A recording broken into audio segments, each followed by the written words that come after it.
Hey everybody, welcome to the Segue Reading Series.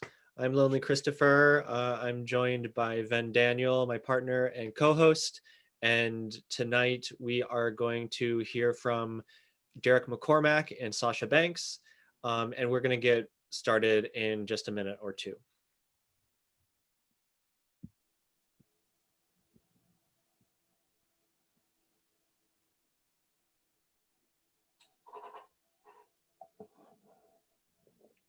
I also want to mention for everybody watching at home, we are doing this in the webinar format, so the audience won't be visible to the readers during the performance.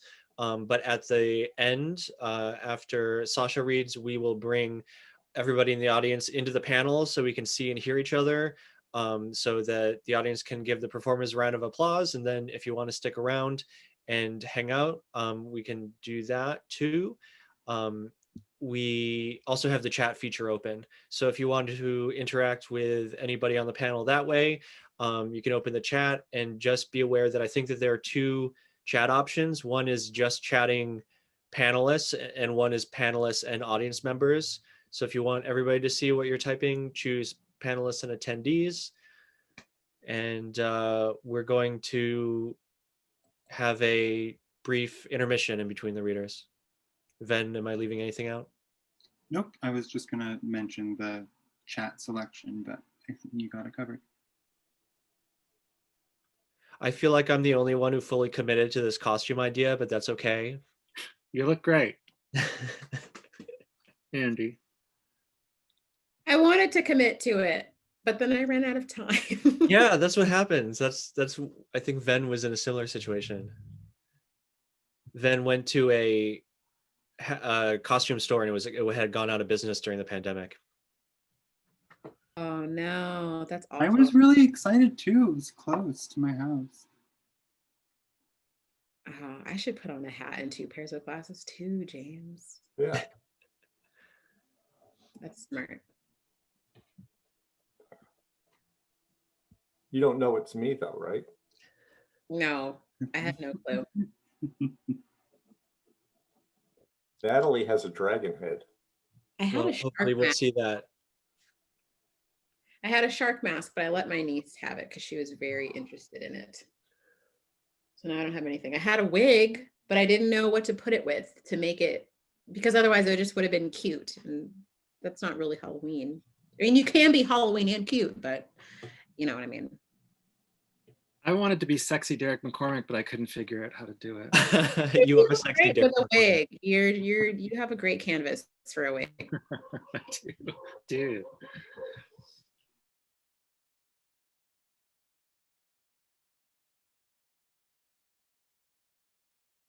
Bastard. Okay, so I guess we'll get started. Let me pull up my intro for Derek McCormack. There's a couple puns involved. Welcome, boils and ghouls and non-boonary fucks, to the shitty, sparkly world of Derek McCormack. He's back at it again, kids. And if you tear off 666 box tops and mail them to Canada with a pair of your skid-marked undies, you'll be entered in a contest to win your own suicide. McCormack's last book, The Well-Dressed Wound, was a closet drama, a seance inside a play, but this time our Utra author is taking us on a dark ride to Faggot-land, which is what we in the United States call Disneyland Paris. Indeed, Castle Faggot is a bizarre monster mashup of Americana and Francophilia, merging visionary fin de siècle excess with down-home mid-century US kitsch and camp. He brings cheesy puns to high culture, referencing such French luminaries as the poet Marshmallow May. And there's something distinctly Parisian about how he luxuriates in the tropes of haute couture and Gothic psychogeography. Yet his sense of sideshow lunacy and commercialized sentiment is distinctly rooted in the popular culture of the United States, with our mascots and blockbusters and corn syrup, our World's Fairs, carnivals, mirror mazes, and Walt Disney's Haunted Mansion. The Paris version is called Phantom Manor. It's Rankin Bass stitched together with Bill Tracy, the outsider artist, ride designer. The uncanny theatricality of The Wizard of Oz is often summoned, with characters bursting into parodies of the old tunes we know so well by Howard Arlen and Yip Harburg. And I guess it's pretty American to be scarily angry and obsessed with shit. This is a book that several times urges you, the reader, to kill yourself. Perishing is the price of the ticket. Faggotland is an amusement park for dead faggots, ruled over by the dread Count Chocolog, who lives in Castle Faggot. If you can't visit, don't worry. You can buy the Dollhouse version. There's something in there about the mass production of pain, the ornament of agony. McCormack's writing is a form of interior decoration. He writes about decadents who, quote, decorate as if they flipped the castle upside down so that the crap from the crypt, the blood, the bones, the bodies drop down, end quote. Like a funhouse, everything is topsy-turvy but presentational. There's a dioramic quality to McCormack's prose, which contrasts dramatically with the disturbing content, as if a grade schooler made a very meticulous shoebox model depicting a scene from the 120 Days of Sodom. In various clever fashions, McCormack makes you aware of the book as an object and the page as a white plane. The last third of the novel is printed upside down, like the inverted Castle Faggot itself, so you have to flip the whole thing over to read the text. As filmmaker Zach Farley puts it, quote, the prose doesn't just describe the castle, it's also its architecture, end quote. In Faggotland, everybody's a puppet, automaton, or animatronic, but who's pulling the strings, pushing the buttons? Are all the dead faggots victims of the shit-stained Count's fearsome hegemony, or is he but the emblem of a deeper malevolence? Maybe we can distract ourselves from the troubling implications with a cheerful song about eating Arthur Rimbaud's ass. The book is indeed haunted by creepy laughter from nowhere, and it wouldn't be a McCormack contraption if it weren't outrageously hilarious. Hey, what size shirt does a spiritualist wear? Medium. Faggotland is a land where you have to murder a dress before a ghost can wear it, where you realize that your ass is a dollhouse for shit. It's a bad trip in the cereal aisle, or as McCormack puts it, a candy store in a kid. Innocent, but also really scary, which is how Dennis Cooper described the author's personality. As always, McCormack constantly performs a technical high wire act with more weird and sly tricks of the craft up his sleeve than any one writer I can think of. It's rather useless to try and compare McCormack to others. They broke the moldorama when they made him. In Castle Faggot, his stylish postures are simultaneously elegant and scatological, charming and vicious. In Faggotland, the rectum's not a grave, it's a whole spooky graveyard filled with crystal skeletons and dead faggots dancing with rubber bats that flap around on strings, and everything is laced with synthetic neon cobwebs and smeared with feces. Fade to brown. Please welcome Derriere Lick McCorsack. Derriere Lick. That was a really perfect introduction. And I don't think the book is as good as your description of it, but I'm going to read from it anyway. First, I want to thank Lonely and Ben for having me, and James and Segue for having me, and Jay at Artist Space. I read at Artist Space some years ago, and it was one of the most fun and most spooky events of my life. I'm going to read from Castle Faggot. I'm going to read from it's in 4 parts. The first part is a map of Faggotland, which is the faggiest land. as you can imagine.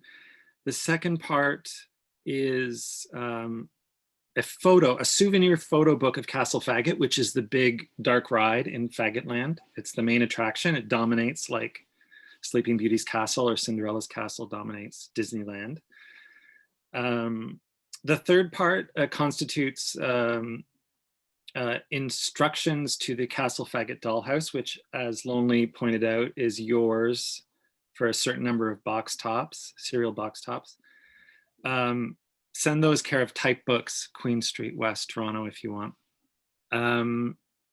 And the fourth part is a Rankin Bass musical animated special. I loved Rudolph the Red-Nosed Reindeer when I was a kid. I didn't weirdly love Mad Monster Party. I thought it really sucked, which surprised me because it had every element that I should like. But I did love Here Comes Peter Cottontail. And if you haven't seen that, fantastic. Vincent Price plays an evil Easter bunny called January Q Irontail. He has a leather vest and an iron tail, cast iron tail. And they actually cycle through all the holidays in a pursuit of each other. I guess January is trying to murder Peter Cottontail. Anyway, I just found out it's based on a kid's novel from the 50s, which I just ordered before I got on because shopping calms me. Okay, so I'm going to start. Be warned, there's lots of singing in this. I'm going to break it in song, and I can't really sing for crap, but I got to make you believe. This section's called Roo-Doo-Doo. Introduction. It's Paris, or a playset of Paris. A bat shits on cobblestones. The bat's a puppet. The shit's a puppet. Count Chocolog strolls down the street. He's a puppet. He sings, "Oh, somewhere beyond the box tops, here am I. I'm the Count from the breakfast cereal that you buy. Somewhere beyond the box tops, here I am. I'm the star of this special television program. Somewhere beyond the box tops, I am here. I'm in stop motion like Rudolph the Red-Nosed Reindeer. Someday I'll slay that red-nosed clown and Santa too and flush them down the sewers. My show will air at Halloween and Christmas time, and I'll be seen by billions of viewers. Somewhere beyond the box tops, here I'll be, way down deep in the..." He slips in shit. Shit! Shit is Trey Trey Perry. Part 1. Die! Count Chocolog chucks a shoe at a mirror. The mirror never sees it coming. The Count has no reflection. The Count's clothing has no reflection. Count Chocolog? Boo Brownie blows in. The mirror, the Count says. I hate the mirror. You don't need a mirror, says Boo Brownie, bobbing about like a blue balloon or the ghost of a blue balloon. You're perfect. Friend? Frankenfudge clumps in. The Count's mad at the mirror, Boo Brownie says.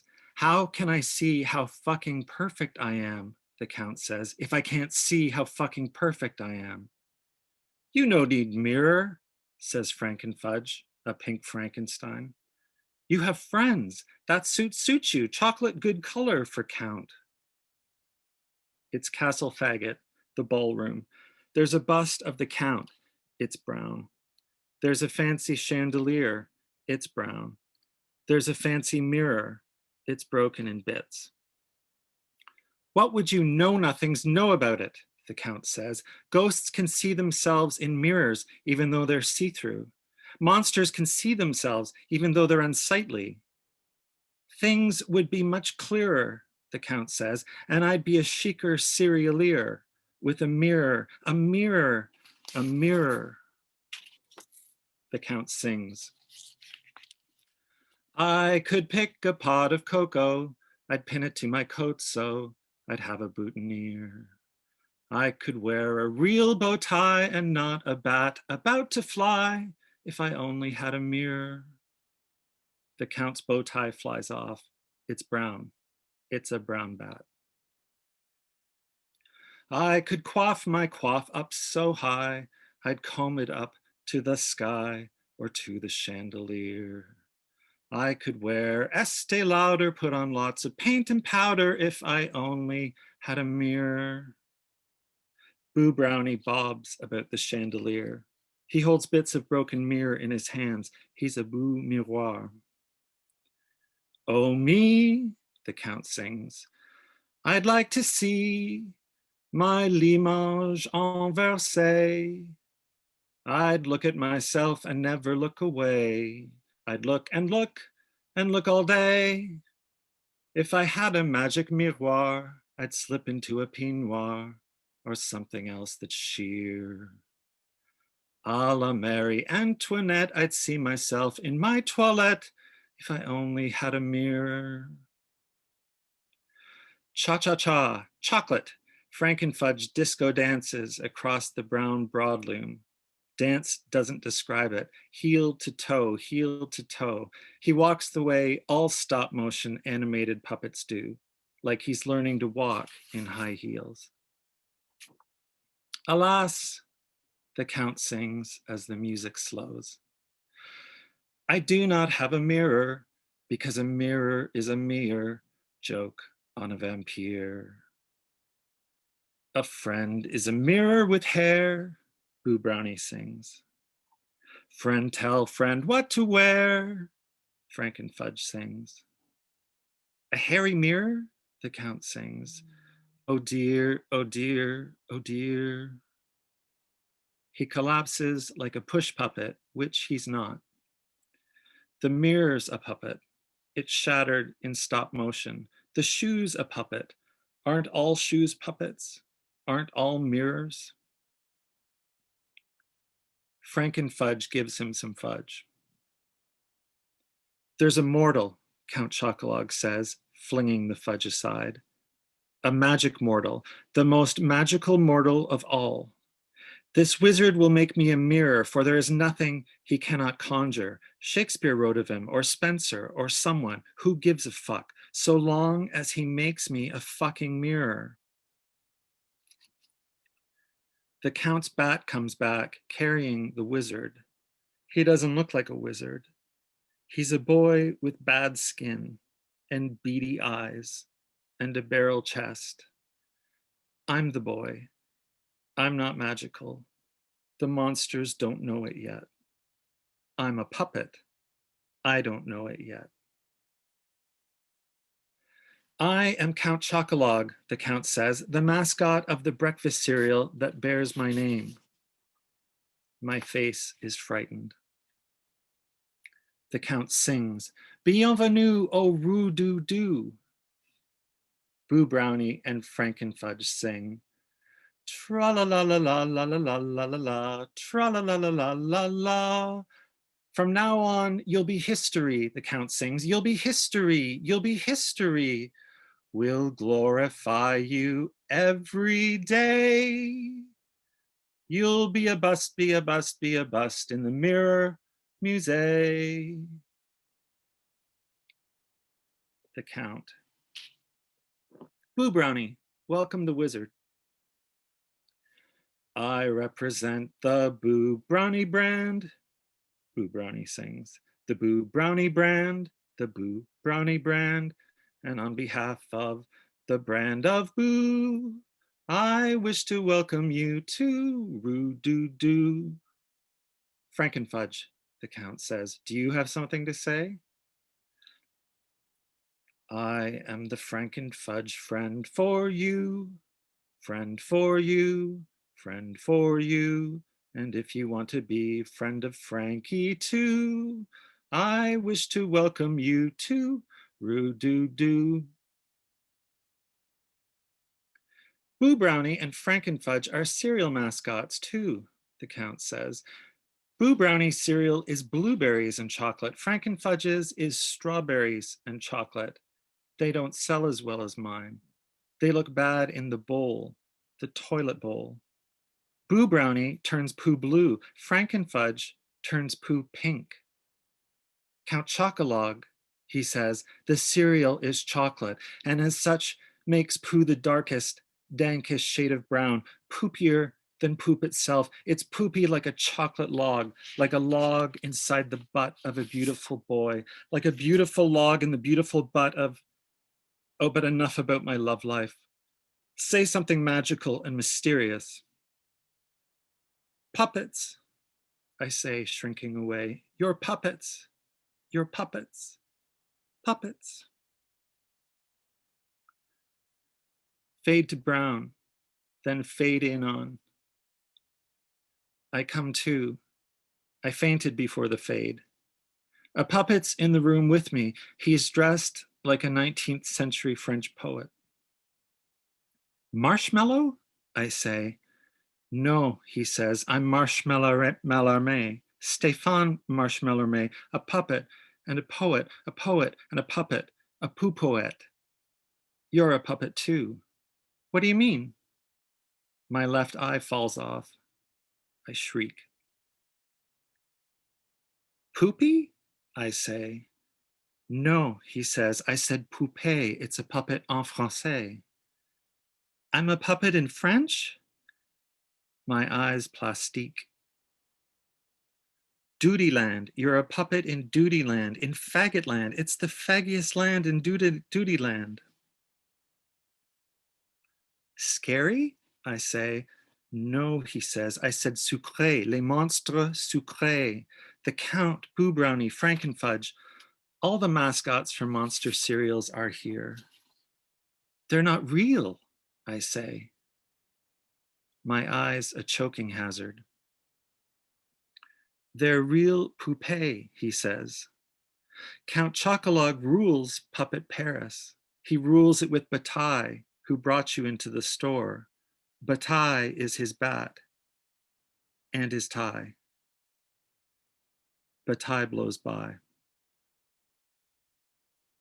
Count Chocolog lives here in Castle Faggot, he says. He dines at La Machemerde. He shops at Le Mal Marché. It's the department store for puppet monsters. It's not Bergdorf Goodman, but Bergdorf Badman. It's on the Rue du Doux. Bataille takes a big shit.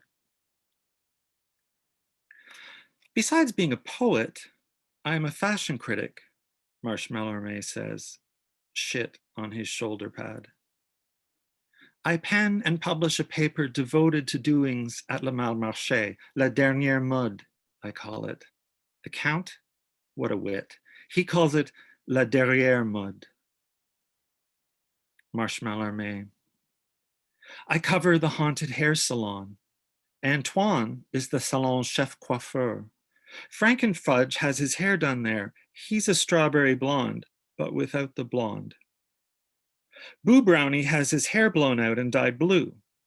Sometimes he wears bangs, a bob or a bouffant. He always wears a boater.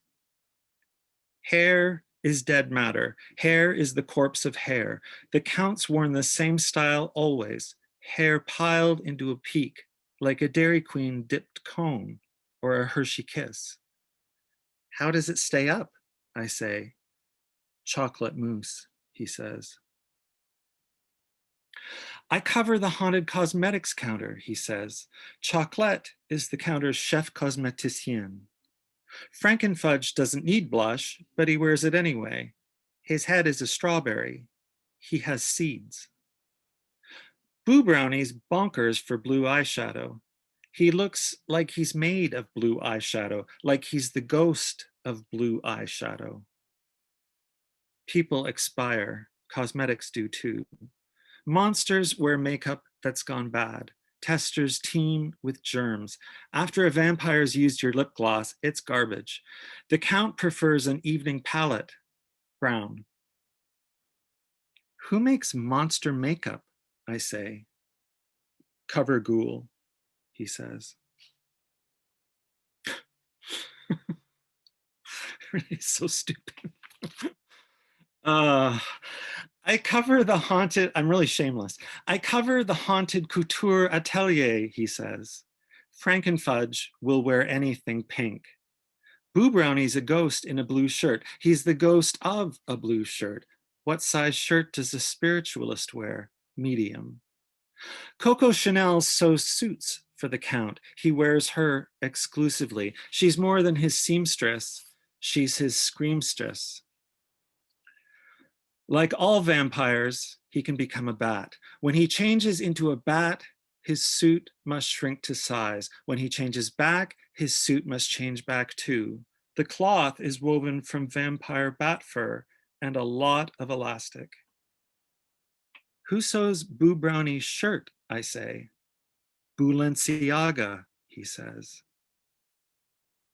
The Count lives in Castle Faggot, he says. He prays at Sucrecoeur Cathedral. It's sacrilege. He's despicable, contemptful of his fellow monster mascots, contemptful of the staff at Le Mal Marché, his coiffeur, his cosméticienne, and his couturière.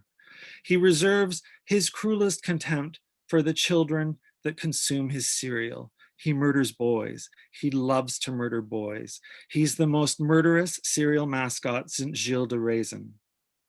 But he hasn't murdered you yet, he says to me. Pourquoi pas? Wizard!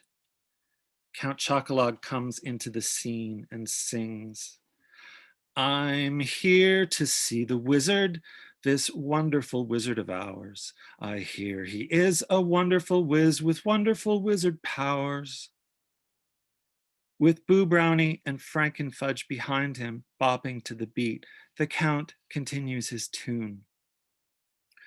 I hear this whiz is fantastique. He'll make me a miroir magique. Because I have the gall of a Gauloise. You're awake, wizard, the Count says. Wizard, I say. I'm Derek McCormack. Derek McCormack, the Count says. That's not your name. Your real name is John D. My name's Jonathan Derek McCormack, I say. I'm from Peterborough.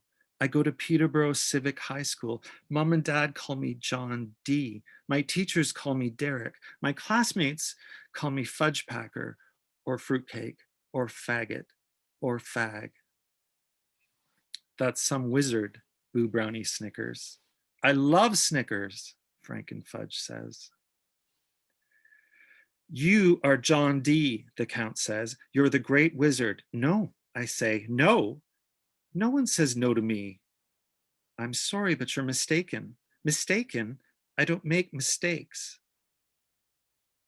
I don't know anything about being a wizard. I've played Wizard, the board game. I own Merlin, the electronic wizard. I've eaten alphabets. There's a wizard on alphabets, isn't there? Wizard, he says, you will make me a magic mirror so that I may see myself reflected. He rises off the rug. His strings are almost see-through. And if you don't, then I will eat you for breakfast and shit you out before lunch. Thank you, folks.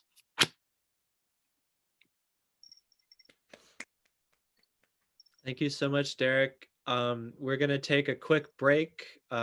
Please consider donating to the Segue Foundation. All proceeds go to the poets. The information for the donation is going to be on the screen, and we'll see you in a couple minutes.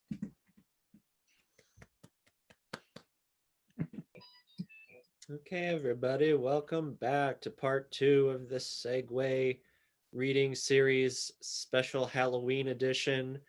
I'm going to throw things over to Venn Daniel. Hi everybody. Thank you for coming and for staying and listening to Derek, and for soon to be listening to Sasha. Thank you, Derek, for your musical performance. I've never heard you sing before, and I loved it. My intro for you, Sasha, is going to be way less pun-filled and humorous, but I will read it. Okay, Sasha Banks. Sasha Banks is a visionary. Every experience I've ever had reading her work has had me wanting to stay with it, or to think or imagine alongside it. And every experience produces a desire to read more, or read again, or over and over. Her first book, America Mine, was published this year. It is a fervent, witty, and lambent body of work that brings the mythology of America and the American identity through a radical threshold that conjures an elsewhere future and imagines America without white supremacy, oppressive institutional bureaucracies, or capitalism's reduction of everyday life to consumption and labor. On the back of the book, Ty Freedom Ford writes, Banks shows us how words can be all things, and I couldn't agree more. Sasha illustrates the importance of being actively engaged with how articulation shapes the world around us, and uses her engagement with articulation as a tool to confront, critique, and reshape the social constructs, narratives, and histories that perpetuate trauma for Black, Brown, and Indigenous people in America. America Mine is full of formal experimentation and variation, small poems that feel huge, which I really love. I love small poems that feel huge. And also, side note, your endings, holy fucking shit. Okay, sparse poems that use lots of space, poems that present you with shapes or ask you questions or give you homework, poems that feel like they're about to burst because of how full they are, because of how much they frame. When I was writing that, I thought, imagine if Southern Gothic meets Nina Simone's live performance recording of My Sweet Lord meets Lucille Clifton's An Ordinary Woman, translated into an abstract painting, then viewed through a lens that's feverishly shifting focus. That's like I felt all of that.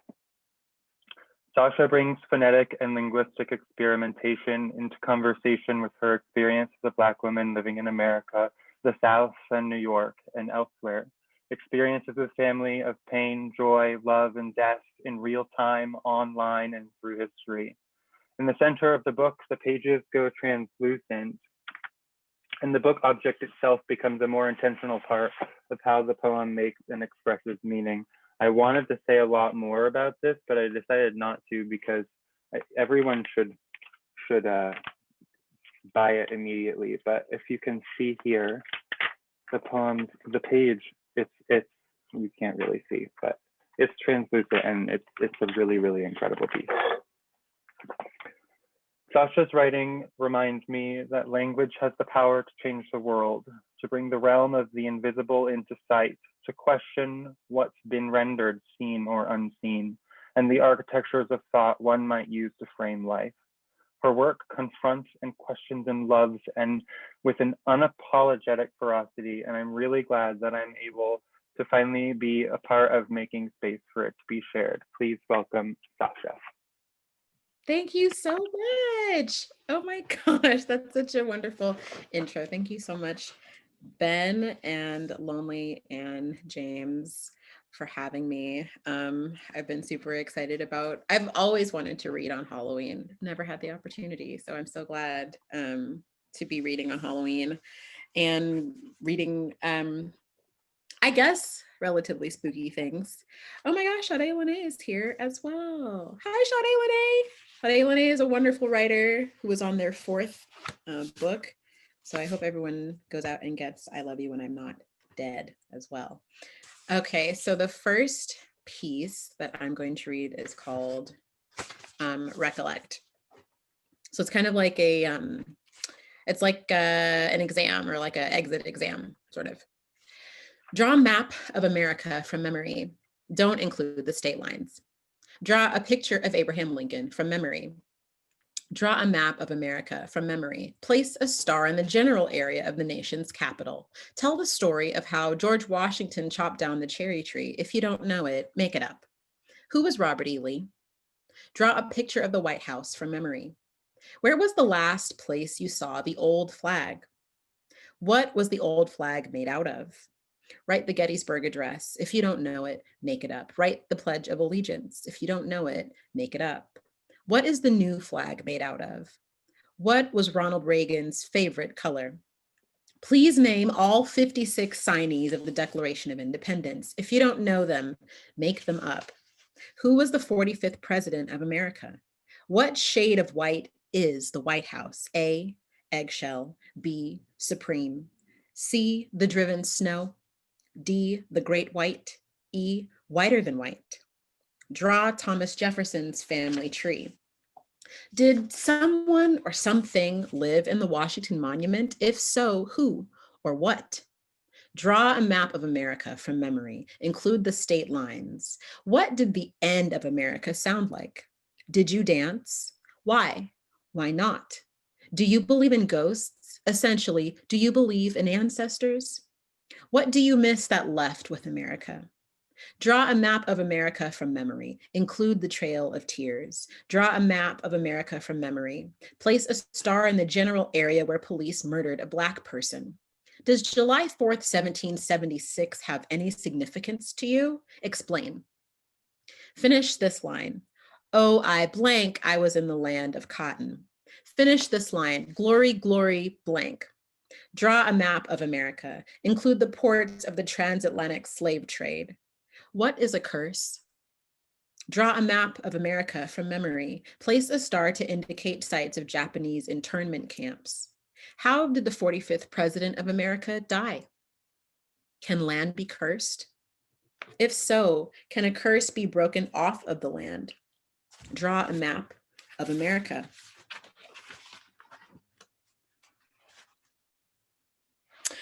So this is a piece that I don't read often, but I'm gonna read it today because it's such a weird day. And it feels a little Halloween-y as well. It's called Ahistorical, The Founder's Farce. Sorry, something's happening to my eye. Once upon a time, Christopher Columbus sneezed and the constellations were formed as George Washington stood below them and chopped down a cherry tree to build the ark. The rain came and bled on everything, swallowed Robert E. Lee and spit him out onto the shore where the Wright brothers spotted him from their hot air balloon just before crashing into the thick of Yellowstone Park. The commotion startled Lewis, who ran to find Clark, who was at that moment building a log cabin, and the quake was so great it shook the land into 50 pieces, and the states got their shapes, when suddenly a thread of lightning slid across the sky, striking Benjamin Franklin right between the eyes. And from that day on, all his dreams were premonitions. One night, he dreamt of iron stitches holding the West together, and in the morning, the railroad was sewn across the Mississippi River, into which John Rockefeller had just tossed his third penny. When the spirit of St. Louis came floating up from below the current, saying, "Fee, fi, fo, fum, of all your wishes I may grant one," Rockefeller cried, "I wish my hands were made of money." And in a blink, his palms turned to bills and his fingers coins. He buried them into the soil, and a plume of oil shot from the ground, ruining Betsy Ross's best dress.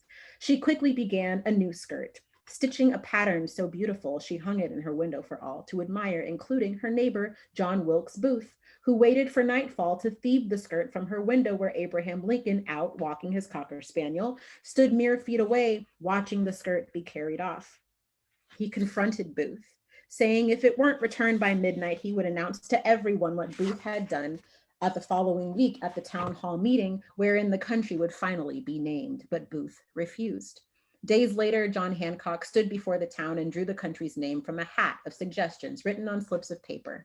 In his hand was the inscription Marigold, but on account of his failing eyesight and the author's scribbled cursive, he misread it America. And as the town applauded, Abraham rose to his feet and began, 4 days and 7 hours ago, our neighbor, John Wilkes, when just then, Booth leapt out from behind the shadows and fired a fatal bullet into Abraham's chest.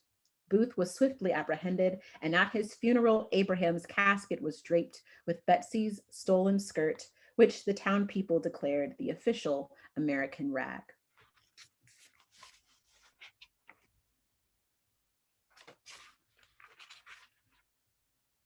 This piece is called, so in the book, there's like these sister poems that are all like, I sort of just refer to them as the collapse poem, but there's like pre-collapse, post-collapse, collapse, post, all that sort of, it goes on and on. But this is the post-collapse.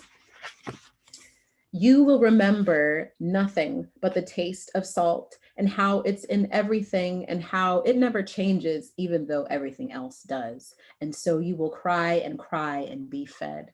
A woman will stand in the street and open her mouth one summer night, noiseless for hours until she retches up a hot thing covered in mucus. I want to say something like, it turns out that the sun had a face, which implies a mouth that knew all your names. But the truth is there will never have been any sun after all. Only the North Star. It will fall down and land behind a woman's house in Detroit. It will be dark for weeks and everyone's eyes will glow. Here and now will be the faded kind of memory, like waking from a dream that loosens its grip as you become wider and wider awake. At the grocery store, you will hear someone whistling the old anthem. They will not be able to remember more than, oh, say, can you? Nobody will. Such is the case with ruins, ancient histories, blurry faces everywhere smeared by the fists of their conquerors. Before today ends, statues will be plucked from their high places all over the country. This should be the first sign, but white people will not see themselves in this sure demise. They will learn there will be no flag anymore. Many will dream of eagles eaten by crows, pecked to death by crows. A woman will tell of seeing a crow pulling all the feathers from a dead eagle. None will remember this time, but the crows will. And so they will eat the grudge for your sakes. America will be done. And you will know it when the Statue of Liberty sits down to wash her face in the Hudson. Her skin will be black. Your grandmothers will weep.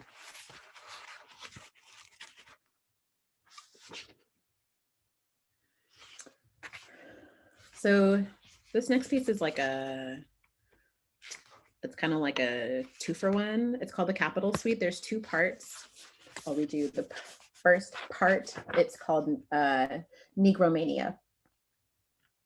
King Kong climbs the Washington Monument, and the seat of the Lincoln Memorial is empty, and the reflection pool is grim with crows, and the laughter of 2 ghosts haunts Jefferson's memorial as they swallow nickels into their veiled throats, and Fanny tramples down Pennsylvania Avenue, stopping to pull the Capitol steeple from her giant's foot, a long shadow over Aunt Jemima and Mammy, sunbathing on the White House lawn. And Jemima winks at Jessie, painting a picket fence with the blood of Jesus, and the Sphinx has pissed on a rug in the Oval Office, and Ayanna is twirling on the roof of the Pentagon, shooting seeds from her mouth until she spins in a grove of watermelons, and God parts her hair down the middle, greasing her scalp on the Supreme Court steps.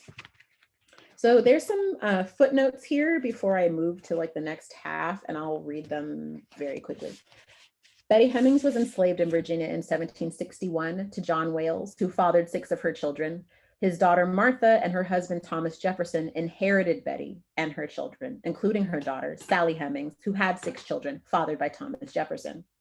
Fannie Lou Hamer was a civil rights leader and activist who addressed Mississippi's Democratic Convention Committee in 1964 with a speech on the violent resistance she encountered in her effort to register to vote. Her speech garnered great attention and press coverage, which was interrupted and redirected at the request of Lyndon B. Johnson. Jesse Washington was 17 years old when he was tried and convicted for murder in Waco, Texas in 1916. He was sentenced to death and immediately lynched over a bonfire in front of City Hall. His remains were collected as souvenirs, and photographs of his lynching were printed and sold as postcards.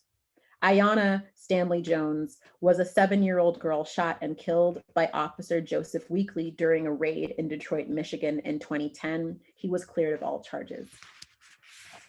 Negromancy. God shouts at a kink snagged on her comb, and Ayana sings, "Black cat cross my path. Think every day is gonna be my last. Lord, have mercy on this land of mine. We all gonna get it in due time." And the Sphinx recites the Gettysburg Address. And Jesse asks for a cup of water. And Mammy leans in, says to Jemima, "That mouse gonna swallow the house cat." And Fanny howls when she finds an earth stuck to a piece of hard candy in her front pocket. And two ghosts are heard calling out the names of the young and dead. And the crows confess that they have teeth. And Lincoln's seat is still empty. And King Kong whispers the name his mother calls him. And I think that this is, I don't know how I'm doing on time, but this can be the last one that I read. So this is the title poem. It's called America Mine. The spit upon this country's flag is mine, and I do not weep at it. Consider the twisted shape of grief about the mouth upon learning the beast under the bed has always been your country. Careful, citizen. This nation will name you daughter while its tongue sucks the muscle from every dark body you have loved to the edge of this vanished second. I let the rage be like water this time, drinking and drinking until my darkness marries my eyes to blindness, and I am led by the ghosts, still awake in the soil, still thirsty from below. The fear is under my heel now. There are multitudes in my third rib, and we are not asking anymore. Do you see us now? This is the last kindness. We will have your sweat and dress you in your own curses, O country. What I mean to say is, all the living after this will be the vengeance. Thank you. Thank you so much, Sasha. That was so powerful. Artist Space is going to bring everybody in the audience onto the panel so that we can give our readers a hearty round of applause. So that's going to take a minute. While we're doing that, I want to mention that Sasha Banks' book, America Mine, is available wherever poetry is sold. And Ven is holding it up right now. And Derek McCormack's new book, Castle Faggot, is coming very soon from Semiotext Press.